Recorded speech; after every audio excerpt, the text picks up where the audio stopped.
Salut, j'espère que tu vas bien, que tout va bien pour toi. De nouveau, retour avec une petite guidance avec trois tas de cartes. Donc j'ai tiré les cartes, j'ai fait trois paquets et on va voir ce que nous révèle un de ces paquets, un paquet que toi tu auras choisi pour ta guidance. Donc c'est un paquet qui va révéler une problématique et ensuite on va voir ce que nous disent les cartes pour voir un petit peu comment résoudre ce- ces petits tracas ou ce que peut nous raconter la vie, tout simplement. Voilà. Donc le choix numéro un, le 2 et le 3. Voilà, je te laisse choisir de façon très instinctive, ne réfléchis pas trop. Et, euh, et voilà, je vais commencer par donc le numéro un. Alors, tac,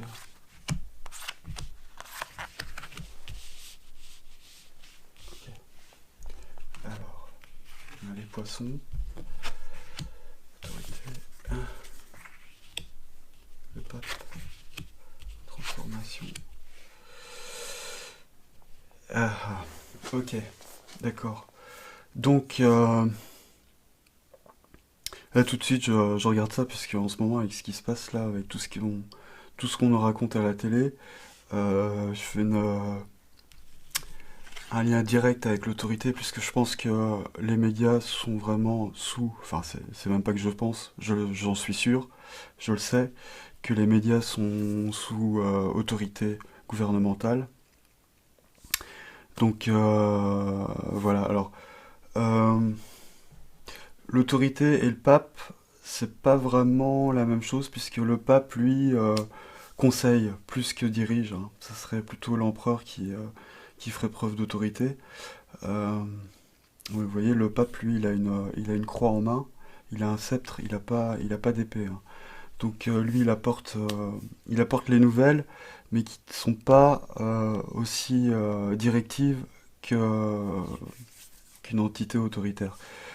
Alors, ouais, ça nous parle vraiment de ce qui se passe en ce moment, des médias et de cet abus autoritaire. Euh, voilà. La transformation.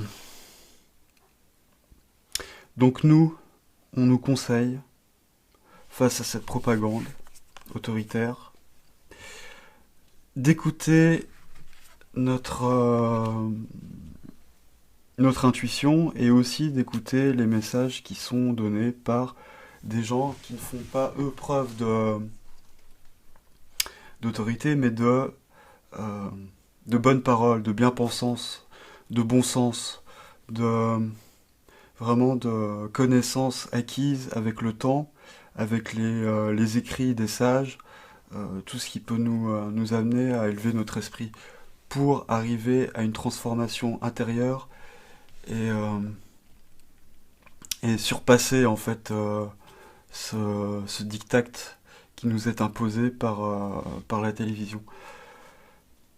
Il faut nager comme le poisson dans le courant, même s'il n'y a pas de courant, il faut vraiment se rester la tête froide, moi je dirais la tête sous l'eau en fait, hein. Il faut un petit peu s'intérioriser, ne pas chercher forcément surtout pas en tout cas des solutions qui viendraient des médias propagandistes, mais plutôt par l'intérieur, trouver une stabilité et une sagesse intérieure pour se sentir donc pas comme un poisson dans l'eau, mais dans son élément le plus naturel possible, et ainsi faire face. C'est même pas faire face à une autorité en fait, c'est glisser comme un poisson, se transformer pour vraiment échapper comme le poisson échapperait aux pêcheurs en fait, hein. C'est vraiment ça. Alors pour ça, il faut avoir des connaissances, il faut avoir des acquis, et ces acquis-là, on les prend en écoutant, vous voyez les deux personnages là qui écoutent, en écoutant des paroles de sagesse qui sont vraiment à contre-direction du pouvoir, hein. Donc voilà, en s'intériorisant vraiment, en se mettant dans notre bain de sagesse, on va pouvoir arriver à une transformation, ce qui va nous faire sortir un petit peu de ce contexte complètement fou. Voilà, le conseil pour le premier tas.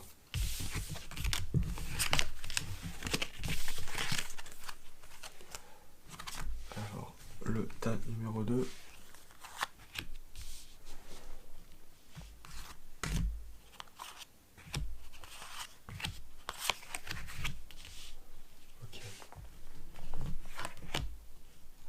L'égoïsme, l'union, le couple, la mort. On va parler d'amour. La créativité et une petite fille dans sa forêt avec un arbre qui représente un sourire. Alors, bon, la mort c'est un symbole aussi de renouveau, hein, de fin d'une situation, mais aussi du début d'une autre. Ces deux cartes-là, l'amour et la créativité, je pense que ça va un petit peu de pair, puisque un amour, l'accomplissement dans l'amour et dans la rencontre, que ce soit dans la rencontre du couple ou dans sa vie en commun, il y a vraiment une créativité à mettre en place pour que les choses soient agréables à vivre et que chacun soit un petit peu surpris de l'autre ou vraiment enthousiasmé par les idées nouvelles, des choses comme ça. La créativité aussi, ça nous parle d'imagination et là on voit bien donc ce visage là qui se forme avec les branches de la forêt. On voit bien que l'imagination amène des images et amène des idées qui sont vraiment très favorables à l'activité, je veux dire, que ce soit intime ou même extérieure d'un couple. Alors, face à ça, on a l'égoïsme. Alors, l'égoïsme, c'est vraiment, je dirais, l'opposé d'une relation saine dans un couple. Et c'est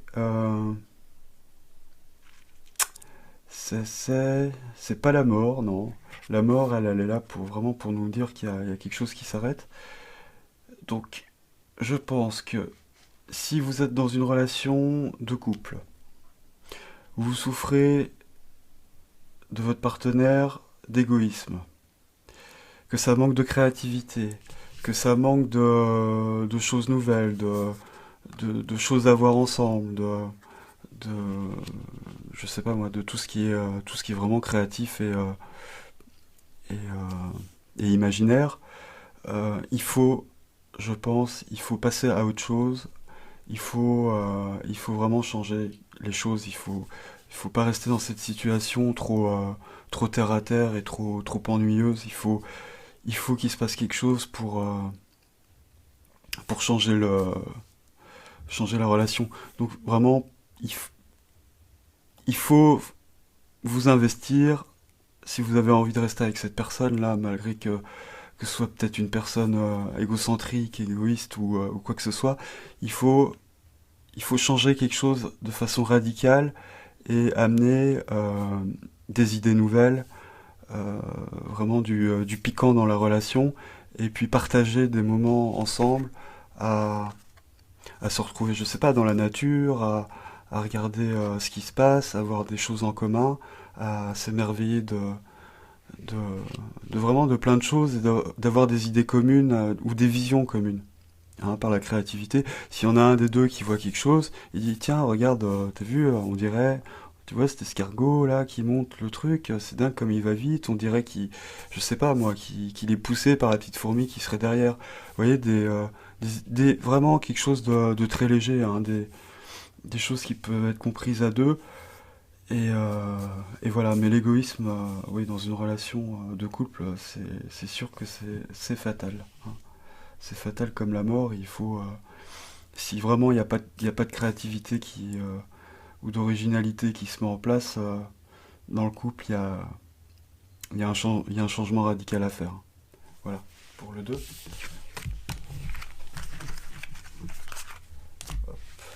Donc le 3 maintenant.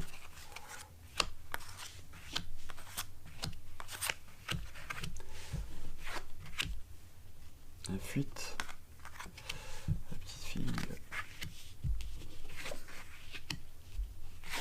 Les amoureux. Ok. Donc là, on nous parle de quitter une situation très difficile par l'échappatoire, par la fuite, ou par vraiment un changement de direction, une mort à intégrer en soi pour passer à autre chose. Je vais pas dire que c'est la mort de l'enfant intérieur, puisque lui, il faut surtout pas qu'il se fasse mourir par l'adulte qui vit à l'extérieur de lui. Euh, les amoureux, vous voyez, là, il y a un effet miroir hein, qu'on retrouve ici. Et, euh, et là, euh, malgré que ce soit... En fait, c'est un petit peu contradictoire cette carte, puisque là, on pourrait penser que ce côté sombre, là, c'est plutôt la mort, mais vous voyez, là, ce sont des bouleaux. Et là, ce sont des armatures métalliques sans vie. Donc là, c'est vraiment le côté froid, et là, c'est le côté vie au passé, hein, avec les, les, les dalles par terre. Enfin, c'est pas les dalles, mais les pavés. Euh, Il y a une question donc de miroir, d'opposition entre, euh, entre l'ancien et le nouveau qui arrive. Et on nous dit que ce nouveau qui arrive ici, il marque vraiment la fin de quelque chose et que pour y échapper, il va falloir prendre la fuite et se retrouver comme cette petite fille dans la nature, à retrouver son enfant intérieur, sa joie de vivre, mais il ne faut pas rester du tout dans cette ambiance glaciale hein, qu'on nous prépare.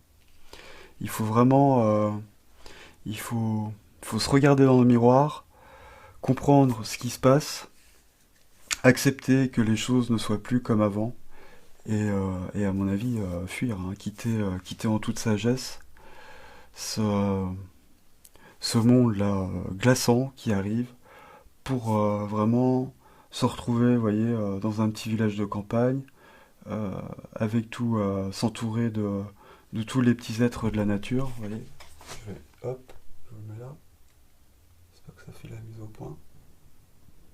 Vous voyez, tous ces petits êtres de la nature là.